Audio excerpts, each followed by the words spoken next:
আমি এখন অনেক তো বুঝতে শিখেছি। কি করবো বলো, দেয়ালে পিঠ থেকে গেছে যে।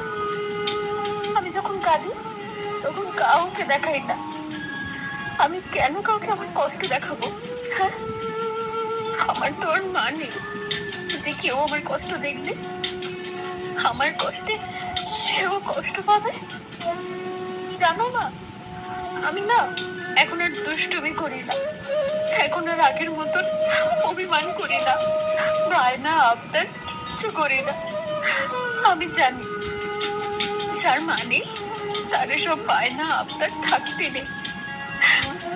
আমি তোমাকে খুব ভালোবাসি মা, খুব খুব ভালোবাসি মা। কেন চলে গেছো তুমি? আমাকে কেন নিয়ে গেলে না এই বিশাল পৃথিবীতে?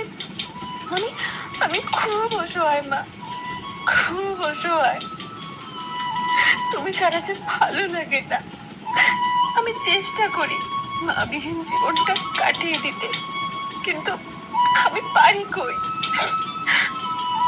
আমি না পারি না মা। মাঝে মাঝে খুব শূন্য লাগে, বুকের বাম পাশটায় খুব ব্যথা করে, কেমন যেন একটা হাহাকার। আমি তো কাউকে বলতেও পারি না, জানো ঠিকই কষ্ট হচ্ছে।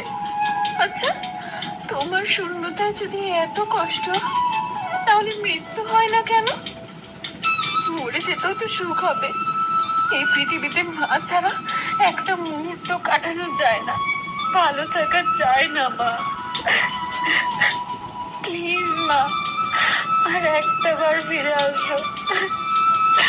আর না হয় তোমার খোদাকে বলো আমাকে যেন নিয়ে যায়, আমাকে যেন নিয়ে যায় মা, আমাকে যেন নিয়ে যায়।